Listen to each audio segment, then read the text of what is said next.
Estoy muy complacida de poder presentar a Tercero un Quinto.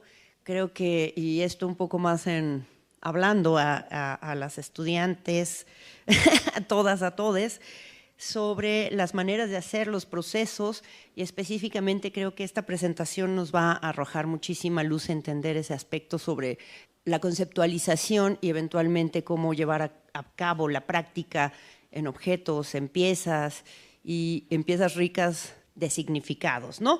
Voy a comenzar haciendo una síntesis curricular.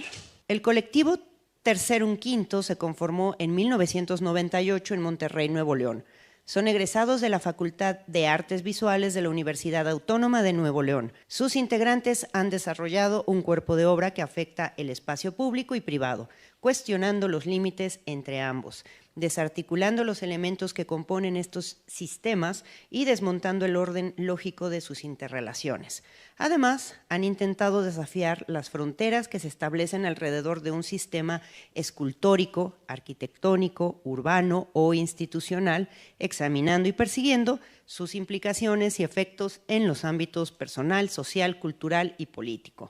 Desde que su obra comenzó a exhibirse en espacios institucionales, tanto nacionales como internacionales, Tercero un Quinto incorporó estas experiencias y reflexiones en torno a lo que la obra misma se convierte en un vehículo para cuestionar y reposicionar uno de los conceptos históricos claves para entender el arte reciente, conocido como crítica institucional. En su lugar, ha acuñado el término negociación institucional al advertir una forma de divisa de intercambio en la negociación, no ausente de tensiones. Por supuesto, el colectivo ubica a la obra de arte en el entramado hiperinstitucionalizado contemporáneo como un problema estético y ético. Actualmente está integrado por Gabriel Cázares y Rolando Flores, quienes residen en Ciudad de México y nos van a presentar esta charla para compartir procesos de trabajo, recolección, archivo y producción, y quisiera pedirles un aplauso para que comiencen a compartirlos. Muchas gracias, Claudia, por la presentación. Pues nosotros nos damos cuenta que con la presentación de Marcela y Gina también dieron un panorama muy similar, porque además fue compartido, como ya se mencionó también en su momento. Nosotros, si acaso, también queremos puntualizar algunas cosas, particularmente de nuestra experiencia, ¿no? De cómo se conformó Tercero un Quinto. Pues Tercero un Quinto nació como un proyecto escolar y lo queremos señalar muy destacadamente aquí con ustedes porque, al igual que ya también lo platicaron Marcela y Gina, la colectividad en ese momento en la Facultad de Artes Visuales era, pues yo creo que una piedra de toque, ¿no? En términos de cómo ir instruyendo a los artistas, cómo ir formando a los estudiantes en el arte, y que la colectividad era el recurso que teníamos como más a la mano, por un lado, pero también creo que fuimos formados también en términos ideológicos por algunos maestros que estaban convencidos, muy convencidos, de que esa era la forma de hacer arte, de que habría que alejarse de la imagen mítica del artista solitario, y nosotros digamos que fuimos entrenados de esa manera. Ahora probablemente no compartamos del todo lo que en su momento fue muy importante para nosotros, pero pues eso es lo que le dio forma y origen a Tercero un Quinto, ¿no?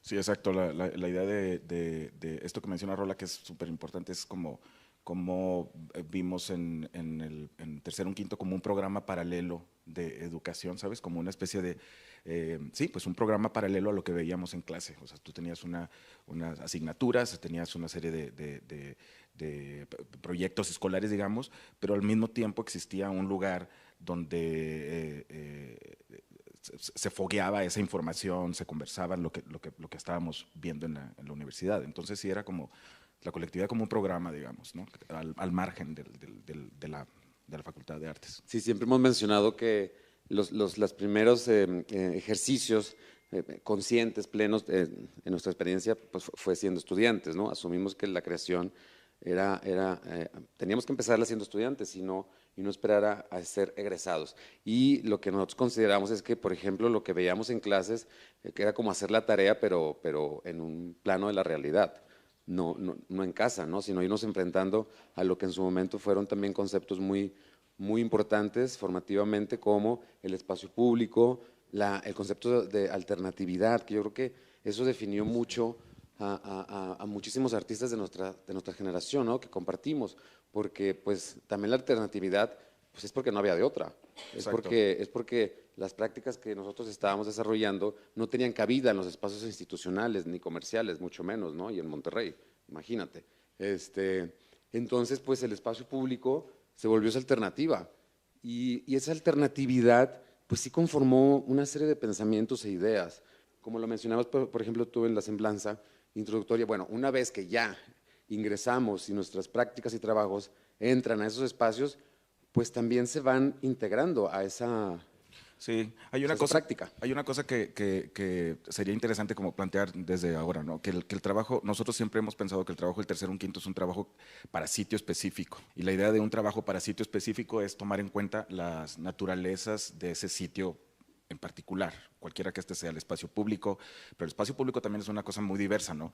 Una cosa es una avenida, ¿no? En el centro de la ciudad y otra cosa es unas bodegas en la periferia de la ciudad. Es decir, cada uno tiene su propia como naturaleza y riqueza y nosotros siempre hemos pensado que la obra tiene que dialogar con ese lugar donde se inserta. Entonces, en ese sentido, y volviendo a lo que mencionaba Rolando hace un momento, cuando empezamos a trabajar con la institución arte, llámese espacio de exposición, museo, galería, espacio independiente, al final de cuentas son espacios con vocación, con una vocación que es exponer arte, nuestro trabajo empezó a dialogar también con esa naturaleza. ¿Qué es ese espacio? ¿Para qué sirve? ¿Cómo es que la obra se inserta ahí? Pues cómo es que interactúa con un público, porque también pensar en un concepto de público es bien interesante. O sea, qué es un público en una galería, qué es un público en un museo. Cuando en realidad uno trabaja con conciencia de que estás trabajando con un concepto de público y en realidad cuando trabajas con un concepto de personas, porque son categorías distintas, según también donde estés trabajando, ¿no? Bueno, nosotros preparamos también una selección de materiales porque queremos ser como muy puntuales para hablar de procesos de trabajo, pero antes quisiéramos hacerles una pequeña introducción con nuestras 3 primeras obras que hicimos, porque para nosotros fueron pues iniciáticas, fue cuando adquirimos una conciencia más plena de lo que estábamos haciendo. Anteriormente pues eran escarceos, tanteos, experimentos, hicimos video, instalación, pintura mural, hicimos performance, hicimos muchas cosas porque nos interesaba tratar de entender los medios y los lenguajes con los cuales estábamos siendo instruidos, ¿no? en la facultad. Pero con esta obra, en agosto del 98, se llama Pared, pues iniciamos un proceso que creo que no ha concluido, ¿no? Seguimos en él. Y para nosotros en este proyecto nos invitan a un espacio independiente, obviamente, porque no había de otra, y pues discutiendo en ese momento, éramos 3 integrantes, pues las charlas iban, bueno, ¿qué podemos hacer en este espacio? Y empezamos como a hacer una especie de disección semántica del espacio, digamos, fue totalmente entender, pues, ¿qué es un espacio para exponer? Bueno, pues un espacio para exponer son una serie de muros, techos, accesos, piso, en el sentido más básico semántico, ¿no? Y para tratar de entenderlo, pues también había una estrategia que nos encantaba y que nos encantaba a muchos artistas, que era el concepto de intervención, de hacerse presente, dislocando también ciertas funciones y ciertas lógicas en el espacio. Era una estrategia también, ¿no? Formal, estética y conceptual y de pensamiento. Exacto, esta idea parecía como muy atrayente en el sentido de imaginar una oración, ¿no? Y tú de esta oración agarras el verbo y lo pones en otro sitio o agarras el sujeto y lo retiras. Evidentemente la oración va a cambiar y su sentido y su significado va a cambiar. Y eso es lo que estábamos viendo nosotros en ese momento con estos primeros proyectos, ¿no? Decías, bueno, ok, si el espacio está conformado, como dice Rola, de estos elementos tan básicos, pues si tomamos uno de estos elementos y lo ponemos en una especie como de circunstancia anómala, pues evidentemente esto va a cambiar, el espacio va a cambiar y con eso también va a cambiar la forma en la que se percibe la idea de arte o de obra de arte. Y también empezó ahí un concepto sobre el material, o sea, si bueno, los espacios están construidos con material, con cierto tipo de materiales, pues hagamos de este tipo de materiales nuestro material de trabajo. Y en ese sentido, por eso los bloques de hormigón se volvieron muy importantes. La primera obra estaba totalmente dentro del espacio, dislocando una forma de acceso. La segunda pieza que hicimos fue esta que estaba entre adentro y afuera. La tercera nos llevó ya completamente hacia afuera, que fue imitar este muro que delimitaba las propiedades de la Galería BF15, donde también justamente acaban de hablar Marcela y Gina, donde trabajaron. Y nosotros lo que hicimos fue extender ese muro y ahí ya teníamos una conciencia más y una serie de discusiones que habíamos incorporado sobre el concepto sobre la escultura y la escultura pública. Y este nos llevó ya al espacio público. Y en este momento, pues nos aventamos al ruedo a tratar de entender qué es el espacio público, cuáles son las políticas del espacio público, cómo están reguladas, porque literalmente tuvimos que tramitar un permiso para tener esta obra en el espacio público. Nosotros ingenuamente fuimos a la como, no sé, la Secretaría de Obras Públicas o alguna cosa así en Monterrey, y nosotros, ya sabes, llegamos diciendo, no, es que queremos hacer una escultura, y la escultura consiste de un muro que se extiende. Y les enseñamos el boceto, miren, esta es nuestra escultura. Exacto, interrumpe la banqueta y parte de la calle, no sé qué. Pues obviamente dijeron, a ver muchachos, pues es que no hay permisos para tal cosa. De entrada, esto no es una escultura. De entrada fue lo primero que nos dijeron. No sé de qué están hablando, pero esto no es una escultura. Pero sí, o sea, lo que nos dijeron es que, bueno, lo que sí, por lo que había era permiso para tener material o escombro en la vía pública y que eso, ya con ese permiso tú podías… Para eso sí hay permiso y para eso pagamos impuestos, para tener exactamente. eso, ¿no? Entonces, el rollo era que esta especie como de la administración del espacio público, como dice Rola… Pues fue como una epifanía para nosotros. Exacto, ¿no? fue una revelación. O sea, estamos hablando de que el arte, cómo empieza a relacionarse con otras esferas que pues no tiene que ver con las instituciones de arte, sino que tiene que ver con otras cosas, y es el espacio público que está administrado, regulado, hay ciertas políticas, hay ciertas políticas que te puedes brincar, obviamente, porque pues vivimos en contextos de este tipo, pero adquirimos una conciencia muy distinta de lo que habíamos hecho con las piezas anteriores, ¿no? Sí, yo creo que hay algo ahí que se relaciona con la conversación que dio Gina y Marcela hace un momento, en el momento en que, no sé, estoy recordando que Gina decía, bueno, es que entonces uno llega y toca un sentido de realidad. Yo creo que esta clase de proyectos, en los procesos te vas dando cuenta cómo es que efectivamente el quehacer artístico va tocando esos sentidos de realidad, y esas experiencias te van ayudando a enriquecer el trabajo, ¿no? O a entender que efectivamente, por ejemplo, en este caso, un proceso tan sencillo como sacar un permiso, a nosotros nos dio un montón de ideas, ¿no? Nos abrió un espacio increíble para entender, ok, cómo funciona el espacio público, para qué funciona, qué es esto, cómo se pide permiso. Todo ese rollo era como pues, muy nuevo y fue muy, muy chingón. Sí, nos abrió totalmente nuevas ventanas. Y siendo todavía estudiantes, esto lo hicimos en abril del 99. Y también, al igual que como mencionaban nuestras amigas y colegas Marcela y Gina, en la facultad también nos apoyaban mucho para estas producciones. Nosotros requeríamos también de presupuestos que no, digo, salían a veces también de nuestra bolsa, pero había ocasiones que nos rebasaba, entonces la facultad también generosamente nos apoyaba en su momento. Luego vamos a hacer un brinco, digo, estas tres piezas nosotros las queremos plantear como una especie de introducción de cómo iniciamos nosotros en esta práctica con intereses muy particulares y cómo ciertos materiales se volvieron pues, parte de nuestra cultura material, ¿no? Que nos interesa muchísimo y nos sigue interesando. En el 2012, en la galería que nos representa en la Ciudad de México, Proyectos Monclova, nos invitó a que hiciéramos un proyecto nuevo. Pues nosotros ya vivíamos en Ciudad de México, ¿no? Ya tenemos muchos años viviendo en Ciudad de México. Como mencionábamos también, como mencionaba Claudia en la introducción, pues cuando nosotros adquirimos la conciencia de que una vez ya ingresamos a los espacios comerciales, institucionales del arte, pues lo hacemos parte de nuestra práctica, pues no nada más es un apunte biográfico, sino que es algo que nos constituye, esas experiencias que van sucediendo en el trabajo. Y cuando nos invita a la galería a que hagamos un proyecto específicamente, considerando el espacio de la galería, pues bueno, estuvimos discutiendo mucho y decidimos volver a Monterrey después de muchos años de no trabajar ahí, y decidimos que queríamos regresar a un contexto en el cual ya habíamos hecho una pieza que no está aquí ahorita, pero que nos llevó a cuestionar el papel de la escultura pública en los espacios urbanos, ¿no?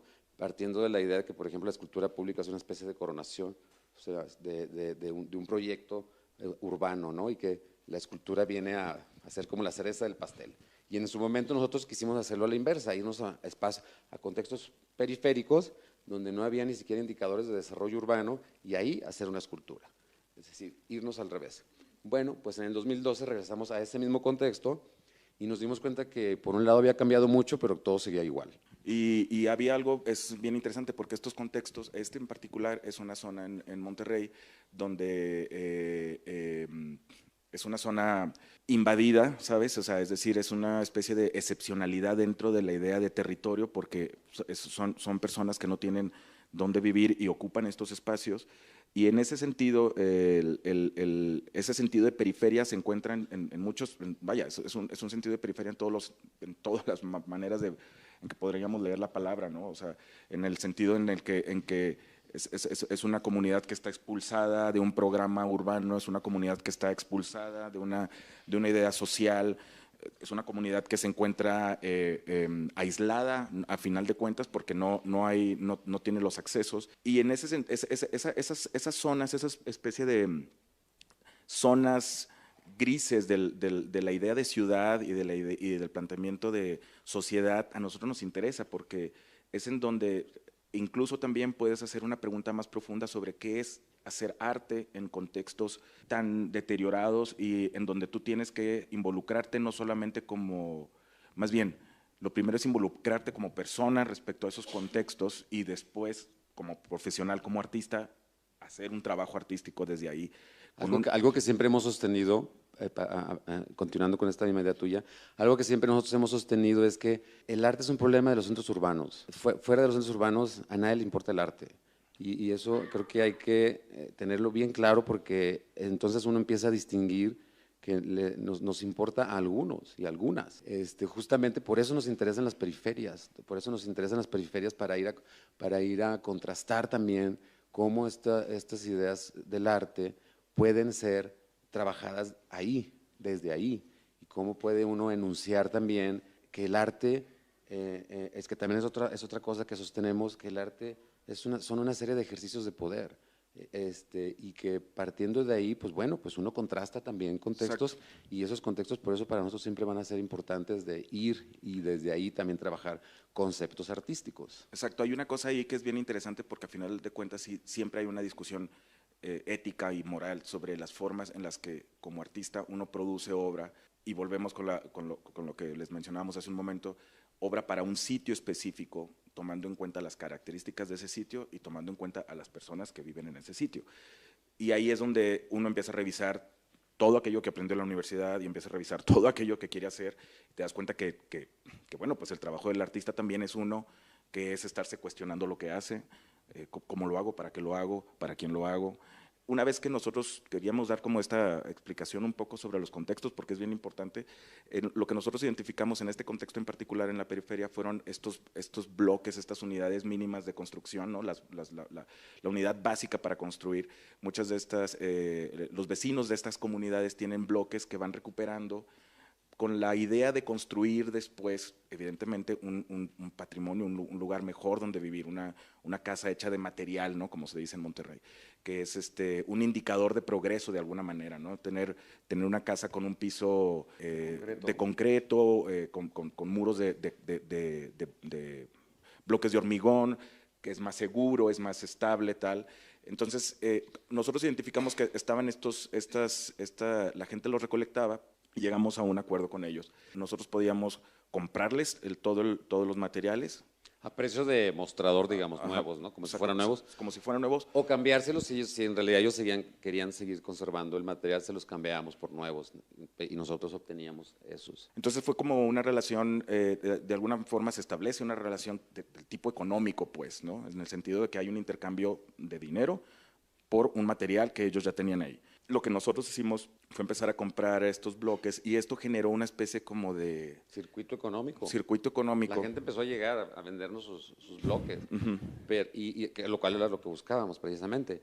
Pero lo que buscábamos era, pues no para quedárnoslo nosotros, porque acuérdense que todo esto se trataba de hacer un proyecto en una galería. Periódicamente se enviaban en camiones desde la periferia de Monterrey, de la ciudad de Monterrey, a la galería comercial en la Colonia Roma de la Ciudad de México. Lo que nosotros queríamos era ir haciendo como una especie como de mural, como ir contando una narrativa de las cosas y los materiales se iban cubriendo las paredes blancas de la galería, ¿no? Y esto iba sucediendo periódicamente durante el tiempo que duró la exposición. Y la exposición se llama Viejas unidades de construcción, para referirnos al material, un contrato económico, que era el que establecíamos con las personas, más otro posible, que era el que tenía que ver asumiendo de que esto era una obra que se presentaba en una galería comercial cuyo último y gran e ideal final sería que la obra se venda. Y nosotros agregamos algo más dentro de esa serie de condiciones y acuerdo con la galería, que nosotros decíamos, pues si esto va a ser algo gradual, que va a estar sucediendo durante estos 2, 3 meses que duró la exposición, pues quisiéramos desde ya que la galería informara a los posibles coleccionistas que los coleccionistas se podían involucrar en el proceso de diferentes maneras, por ejemplo, de decir, bueno, stop, hasta aquí, uno está pensando lo ideal, ¿no? Yo quiero comprar esta pieza o, ¿saben qué? Independientemente de que esta exposición termine, a mí me gustaría continuar el circuito económico que ustedes ya empezaron, ¿no? Es decir, sostener ese circuito económico que habíamos generado en esa periferia de la ciudad de Monterrey a partir de estos materiales. Que esa era como dice Rolando, esa como La carta a Santo Claus. la carta a Santo Claus, exacto. Tú decías, bueno, estaría increíble que hubiera un coleccionista que tuviera, porque los recursos los hay, evidentemente, pero que pudiera seguir pues esta dinámica que uno desató desde un lugar muy, muy lejano, ¿no? Pues evidentemente eso no sucedió. La pieza tampoco se vendió en ninguna de sus posibles variaciones. Y yo creo que eso también para nosotros A todo mundo le encantó el proyecto, ¿no? Pero pues definitivamente no se vendió. Exactamente, pero entonces, lo que sucedió con estos bloques luego, con esta experiencia que tuvimos, es que nos dimos cuenta que el material también estaba hablándonos de otra clase de cosas y se volvió una especie como de archivo. ¿Sabes? Cada blog lo vimos como, esto es una... Ahora tenemos una colección de material y también es una forma de archivo. Y fue la primera vez que nosotros coleccionábamos algo. Y ahí fue otro momento muy importante para nosotros que no lo teníamos en cuenta. Empezamos a coleccionar estos materiales, o sea, lo seguimos haciendo. Seguimos comprando bloques. Seguimos comprando bloques. Súper pésima idea porque imagínate el problema de almacenaje para esto, ¿no? Pero bueno, ahorita están guardados en un terreno muy lejos, en Chilpancingo, Guerrero. Exacto, esto justo que mencionas, nos dimos cuenta cuando empezamos a montar esta obra, dijimos, bueno, es que efectivamente si tú ves, este bloque tiene la misma historia que este otro, porque son los mismos materiales, de alguna manera es el mismo color, y empiezas a alucinar con una... Hasta recordábamos algunos, ¿no? Exacto. Cuando nos volvíamos a ver dijimos, claro, este es el de la señora aquella que nos platicó, que Entonces, esa clase de cosas creo que también nos ayudaron a definir que el trabajo de nosotros se acercaba más a la de la experiencia del escultor, ¿sabes? En el sentido más clásico o moderno, si se quiere. Es decir, una relación con el material, porque el material tiene capacidades plásticas, pero también tiene capacidades de representación y también tiene capacidades que detonan otras cosas. O sea, el material se volvió algo como central en nuestra conversación. Era como de, güey, es que son esos bloques los que necesitamos, esos bloques usados. O sea, sí hemos hecho obras con bloques nuevos, pero en particular para nosotros nos lleva a otra clase de dinámicas y de pensamientos, ¿no? Porque decimos, es que es el material usado el que tiene una segunda, tercera, cuarta o quinta vida ya, y hasta nos podíamos dar cuenta, tú te puedes dar cuenta que hay bloques de diferente grosor. Hay unos que ya ni se fabrican, que son unas cosas enormes, todavía de hormigón, pesadísimos, que dijimos, imagínate cuántos años tendrán estos bloques, ¿no? O sea, y esa conciencia de memoria, de archivo, generó que pues siguiéramos coleccionando estos materiales y, por ejemplo, fue como terminó siendo en la Galería Proyectos Monclova, pero luego, por ejemplo, cuando hicimos una exposición aquí en el 2018 en el Museo Amparo, exhibimos una parte de este archivo en una de las áreas que tenemos asignadas para nuestra exposición.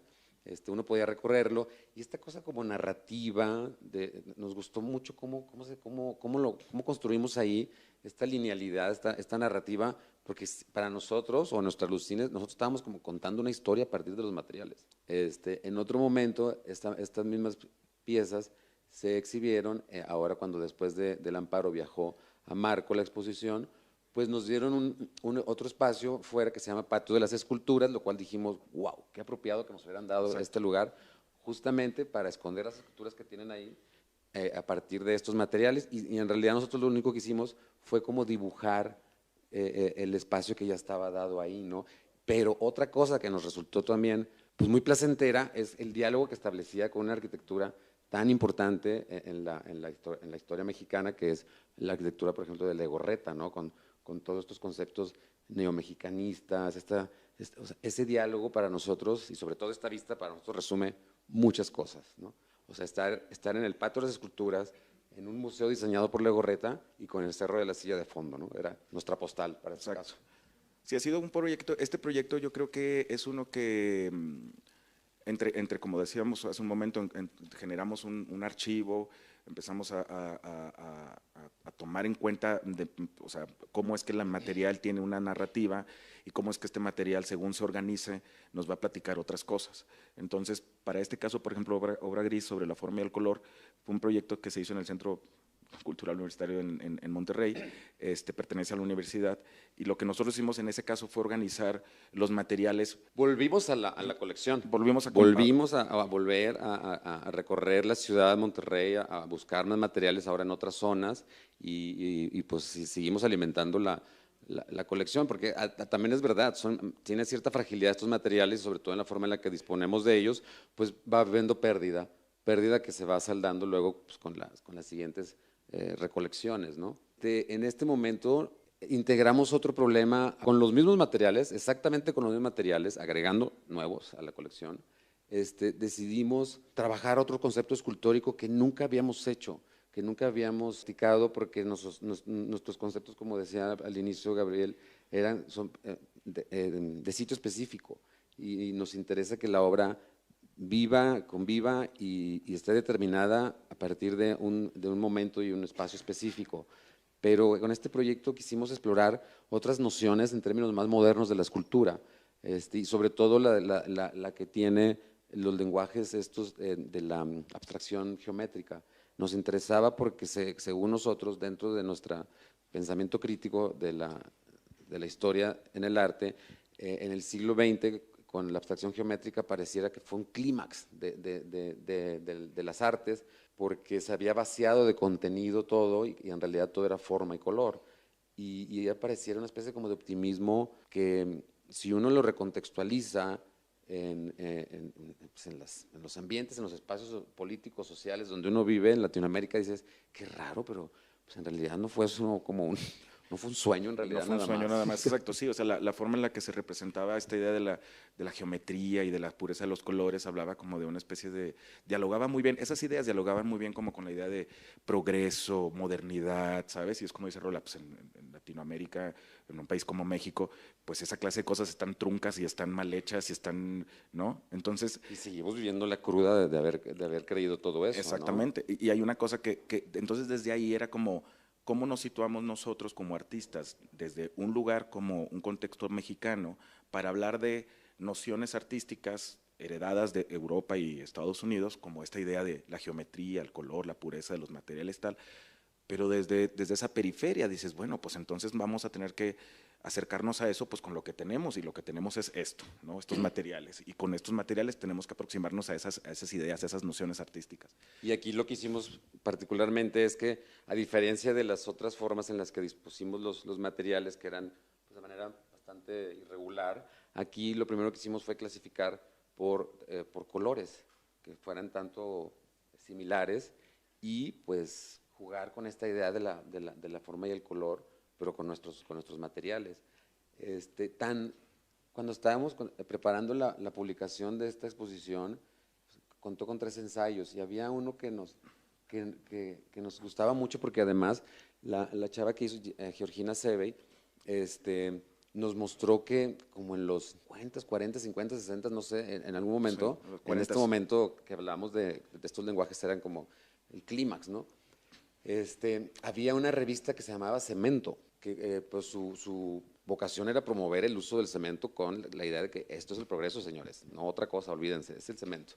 Y la revista, fíjense qué interesante y qué ilustrativo de cómo los artistas en su momento también se habían alistado a este gran programa de la modernidad y de estos lenguajes en el arte, que había ilustraciones de González Camarena, diseñaban las portadas de esta revista que promovía el uso del cemento, del concreto. Y ahí esto que dice Rola era bien, o sea, era padre. Bellísimas además las ilustraciones, ¿no? Ver cómo se conectaba esta idea de qué significa el arte y qué significa esta idea de modernidad, progreso, avance. O sea, pareciera ser que el arte de alguna manera como que dialoga con esa especie como de avanzada. Volviendo como a estas esculturas tan como eso, como muy geométricas, muy organizadas de alguna manera, pues era como estar tratando de hablar, balbucear otros lenguajes a partir pues, Es como si uno quisiera aprender lenguajes pero sin estudiar. Exacto. ¿No? Como, bueno, pues vamos a intentar hablar estos lenguajes plásticos, pues lo vamos a hacer con estos materiales, ¿no? Y es un intento en realidad de hablarlo o de hacerlo de una manera muy precaria, pero esa precariedad de los materiales es porque a nosotros nos resitúa en los contextos donde siempre nos ha interesado trabajar y elaborar estas ideas sobre el arte. Sí, hay una cosa, es como que resulta como una especie de geometría pobre o resulta una especie como de modernidad manchada, no sé, sabes, como que hay una cosa en donde ya no es esta cosa súper limpia y súper... Y hablando de la publicación, por cierto, aprovechando que está Marcela, de hecho terminamos haciendo la publicación con el apoyo del espacio que Marcela dirige dentro de la Universidad Autónoma y la publicación nos quedó bien chula, ¿verdad que sí, Marcela? Sí. Y pues nada, con eso es de lo que queríamos hablar, como esperamos que haya quedado claro cuál... Digo, esto es una línea de trabajo, ¿eh? No es que, imagínate, no nos daría la vida hacer nada más este tipo de trabajo. Pero creíamos que era importante como hablar de estos materiales y cómo es que son centrales para nuestra elaboración de obras, y nos parecía como pertinente solo centrarlo en estas obras. Claro. Gracias. Pues agradecerles. A mí me encanta, tuve la oportunidad de ver un poco antes de que iba a ir. De alguna manera, al menos desde la línea de trabajo de la Universidad Iberoamericana en Arte Contemporáneo, estamos teniendo como que una fuerte cruzada para motivar a estudiantes, a las chicas, a los chicos, a las chiques, a que existen estos posibles procesos de trabajo y de investigación artística, pero también de producción artística, ¿no? Como me encanta muchísimo como el bloque de hormigón, ¿no? Un elemento que ya existe ahí, nos puede derramar muchísimos significados, ¿no? La cosa es un poco ir elaborando qué hago con ello, ¿no? Desde mi espacio de producción artística, desde mis diferentes prácticas, pero también cómo voy desvelando estas otras ideas, ¿no? En un plano más epistemológico, cómo voy desvelando todo aquello que también narra, ¿no? Y creo que esa es un poco la idea que a nosotros nos gusta mucho proponer en términos de producción artística. Hay muchísimas cosas que han dicho que me parecen muy importantes, solo voy a hacer como unos destacados para poner un poco la charla en relación a toda la gente que hoy nos acompaña. Y me parece que hay muchas cosas que han dicho, lo tienen muy claro en muchos términos que yo podría decir epistemológicos, políticos, obviamente situados también, de la materialidad, de la estética, es como muy completo y muy rico, ¿no? Eso a mí me emociona mucho, porque sé que no es una tarea fácil y que lleva muchos procesos de cosas como lo que han estado hablando y que yo estaba leyendo recién, un texto de Silvia Rivera Cusiquianqui que habla de hablar con otros, de charlar para como este tipo de posibilidades de hablar hacia alguien. Y también ella precisamente hablaba en términos de ¿cómo leemos esta modernidad a partir de un material, ¿no? A partir de trabajar el hormigón o el cemento como una materialidad del futuro, ¿no? Y qué tantos futuros hemos imaginado y qué tantos futuros no existen a partir de ello, porque si lo vemos desde este lado, ¿no? Claro, eso es una idea que viene de la modernidad más europea, pero si lo vemos desde este lado, ¿qué pasa con las casas ¿qué pasa con el plástico y su reciclaje para la habitación o para hacer una pared, ¿no? Que delimite espacio, que nos ponga bajo techo, digamos? Me parece eso súper, súper rico y también cómo están descubriendo esta lectura desde acá, ¿no? Que todavía nos cuesta trabajo porque la seguimos viendo sucia, cochina, mugrosa, que nunca llega, como si no es en estos procesos de gentrificación brutal, en donde toda es línea y forma, color, alegría y folclor, ¿cierto? y bueno, por ahí todavía nos faltó una flor en la oreja, ¿no? Pero me gusta mucho este trabajo que se ve en donde ya estamos emergiendo como de este lado, ¿no? Y del diálogo que hay en relación a todo aquello que hemos aprendido desde el arte clásico, contemporáneo, en todas sus etapas y cómo también tenemos una manera de mirarlo, ¿no? Me gusta muchísimo. Hay otras cosas que también quiero destacar, que es la importancia del material, que es lo que también hemos invitado mucho a a las estudiantas, a los estudiantes, a eso, ¿no? A perseguir la idea de qué más nos puede ofrecer y qué más podemos hacer hacia la escultura, hacia diferentes prácticas artísticas.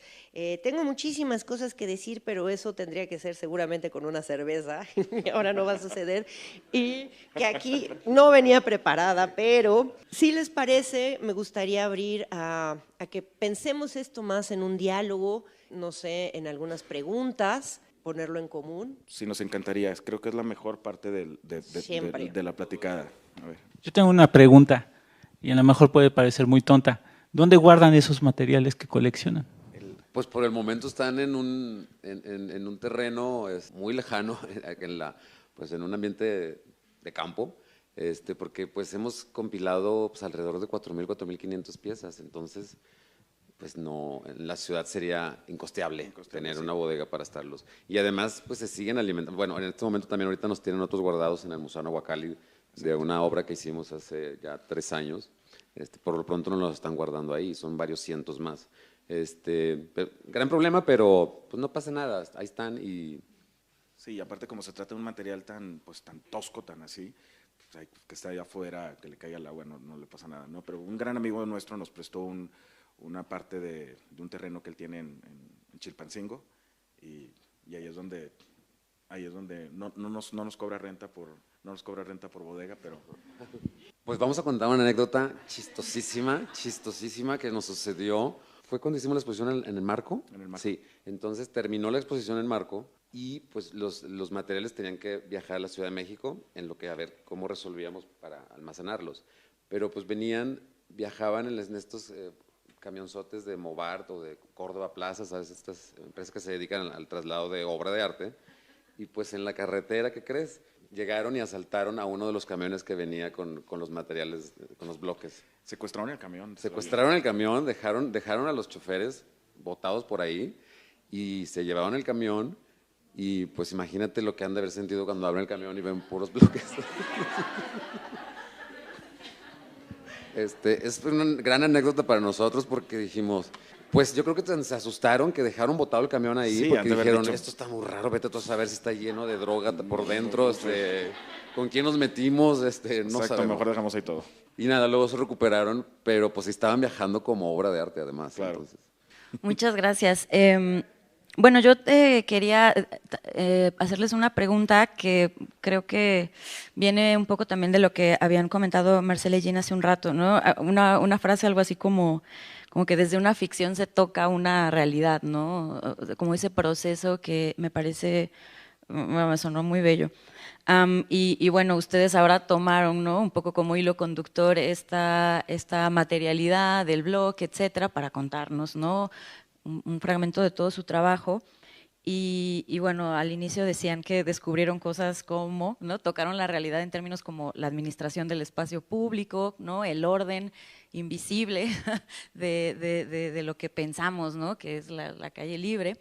Y entonces, bueno, yo quería preguntarles un poco, si nos pueden contar un poco más, ¿no? O sea, como que otros tipos de descubrimientos que a lo mejor suenan de pronto, vaya, porque te aparecen, ¿no? O sea, están ahí, después te dices, ¿cómo pude haber estado todo este tiempo? Sin darme cuenta que así se ordenan las cosas, pero que justo a través de sus procesos de investigación fueron, ¿no? Como encontrando otras cosas.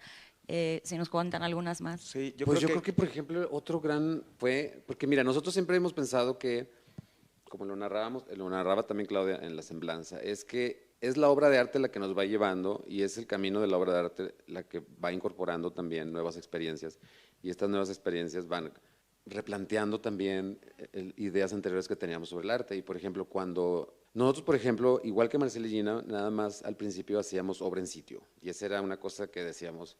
Era como un planteamiento que, o sea, porque era la forma en la que pensábamos también las cosas, es decir, pues nos invitan, pues vamos a hacer una obra en sitio y pues una vez que termine desaparece y adiós, bye. Y tomábamos algunas fotografías que a veces imprimíamos y si no nada más revelábamos y ahí se iban quedando pues los rollos. Acuérdense que también somos análogos. Y entonces, así fue durante varios años. La primera vez que nos invitaron a exhibir una obra que ya habíamos hecho, pues entramos en shock porque no sabíamos exactamente de qué estábamos ahora hablando. Pues estábamos hablando del documento gran interés que tenemos y gran problema también que tenemos en nuestra práctica artística, pues al principio reaccionamos de la manera más literal, simple, inmediata, que era pues exhibir una fotografía de las mejores que las podíamos rescatar, de las miles que habíamos hecho, porque además tomamos 80,000 fotos siempre. Estábamos siempre bien nerviosos de si le estábamos haciendo justicia en términos de registro a lo que estábamos haciendo en sitio, ¿no? Eso fue otro momento muy importante. Sí, yo creo que en ese sentido la documentación es como una especie de segunda vida para esta clase de proyectos, ¿no? O se vuelve, o le da una segunda vida a la obra, o lo que está increíble con la documentación es que tienes chance de narrarlo mejor, ¿no? O extenderte en la narrativa de la historia, o acortar la cosa, y eso es bien padre, pues, porque efectivamente la obra entonces está como, es una materia como viva, pues, o sea, sí, la obra sucedió en el 86 o en el 90 y tantos, no sé qué, pero tú tienes chance de ir a esos documentos y poder darle distintas lecturas a esos documentos y por tanto pues darle otros sentidos, pues. Y además transitamos de esta idea muy básica, muy literal de tener una vista general de la pieza, a luego replantearnos que el documento no tenía por qué tener ese carácter probatorio, periodístico, de algo que había sucedido, que es como la forma inmediata que uno piensa. Yo vengo a comprobarte que hice esto. Cuando empezamos a eso, a que la misma idea de documento podía ser esta, ¿no? Como en términos de ideas y de pensamientos y de repensar, y que no tenía por qué tener ese carácter probatorio, sino que era un momento para reactivar también una idea que ya había sucedido y que a mí no me importa si tengo que comprobar nada, pues sucedió, ya la hice. Y cuando el documento se convirtió en otro espacio de creación, pues también es otro momento también muy importante. Sí, está padre eso. Y fíjate, y un poco como también, ahorita que mencionabas sobre qué otras cosas uno ha descubierto, digo, en el caso de la documentación es una muy propia de la práctica artística, pues, pero digamos en el terreno de la experiencia en el sentido de campo, pues, o sea, cuando uno va a estas comunidades y estás platicando con la gente y te das cuenta, nosotros, por ejemplo, seguimos con una relación con algunas de las personas que viven en esta zona, ¿no? Y te das cuenta también cómo funciona la ciudad, que creo que eso es bien importante, ¿no? Como, por ejemplo, el hecho de que muchos de estos asentamientos irregulares están en áreas federales es justamente una estrategia para que de esa manera el gobierno estatal o municipal no los pueda sacar, ¿sabes? Porque si están en terrenos municipales, entonces, digamos, Los lados de las vías del tren, Exactamente. las riberas de los ríos, que son propiedad federal, pues ahí es un contexto muy particular. Entonces, esa clase como de sentidos de apropiación, que también de alguna manera, pues son estrategias bien interesantes pues de sobrevivencia, al final de cuentas, ¿no? Dentro de la idea de una ciudad. Entonces, también ver eso, o sea, descubrir esa clase, por ejemplo, ese dato que les acabamos de compartir, ¿no? Cómo es que efectivamente estas comunidades operan de esa manera, pues a uno también le resulta, pues cómo decirlo, pues es una experiencia que va enriqueciendo la cabeza de uno, pues de alguna manera, y también te estás dando cuenta cómo opera la ciudad y qué tipo de trabajo va a hacer uno respecto a eso, ¿no? O cómo te vas a enfrentar a ello, pues. Sí, pues hay anécdotas que pues se quedan en anécdotas, pero hay anécdotas que rebasan su condición de anécdota y que se vuelven fundamentales, ¿no? Y eso es lo que pues sigue constituyendo la forma en la que también nosotros vamos generando nuevas ideas.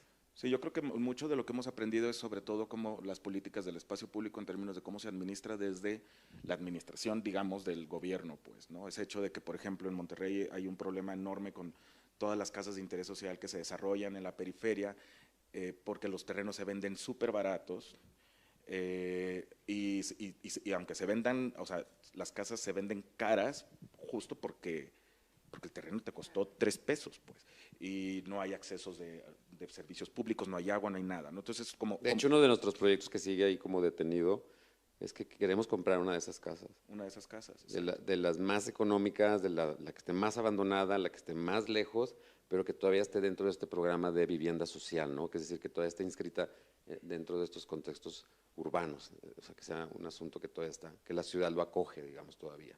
Y comprarla para hacer una serie de intervenciones prácticas. Sí, sí pensar como decir, bueno, este sería un espacio para generar obra.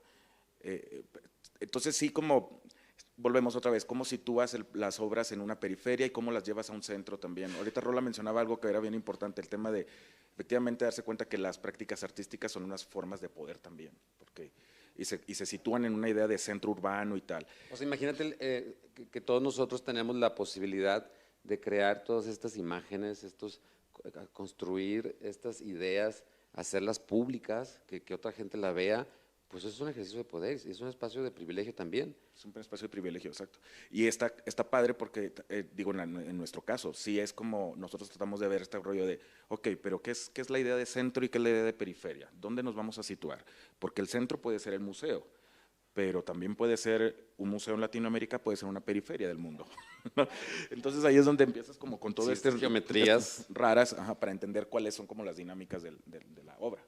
¿Saben o tienen idea más o menos cómo ha afectado la sensibilidad de las personas que han asistido a la exposición? O sea, ¿cómo tienen idea qué es lo que sienten al ver? O sea, muchas de las personas no son artistas, entonces no tienen ese entrenamiento para ver más allá de lo… ¿Pero te refieres de las personas con las cuales establecemos estas relaciones para obtener los materiales o del público? Del público en general y también de las personas a las que le compran los materiales. Pues mira, lo mencionábamos hace rato, para nosotros siempre ha habido una distinción, porque son dos categorías que todos podemos tener.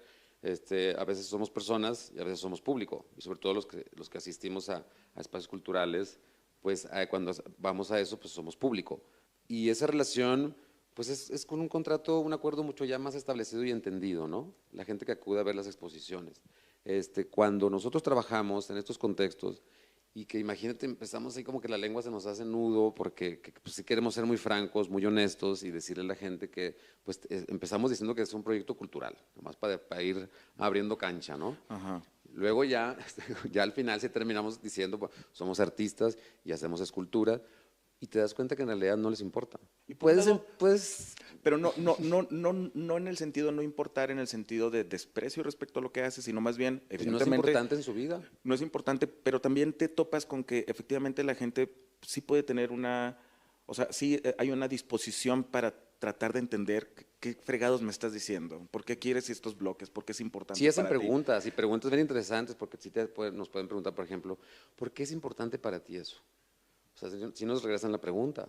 Entonces, Y es una pregunta muy bonita. Y nosotros en esos contextos siempre hemos reconocido que ese es el momento más crítico en el proceso de creación que tenemos. Sí. El cómo intentas socializar ideas, conceptos artísticos en medio de un contexto en el cual eso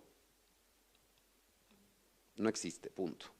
Y es el momento más crítico siempre para nosotros como artistas. Sí, evidentemente este ejemplo que da Rola se da muy pocas veces, pero sí es cierto que la forma en la que es eso, pues, uno tiene que ser muy franco, llegas y le platicas a las personas qué es lo que estás haciendo y punto. Y vas a esperar respuestas de todo tipo, ¿no? Va a ser gente que te va a decir, pues me da igual, o no me importa, o gente que te va a preguntar cosas tan sencillas también en esa franqueza, pero ¿por qué te interesa eso? ¿Por qué es importante para ti esos materiales, por ejemplo?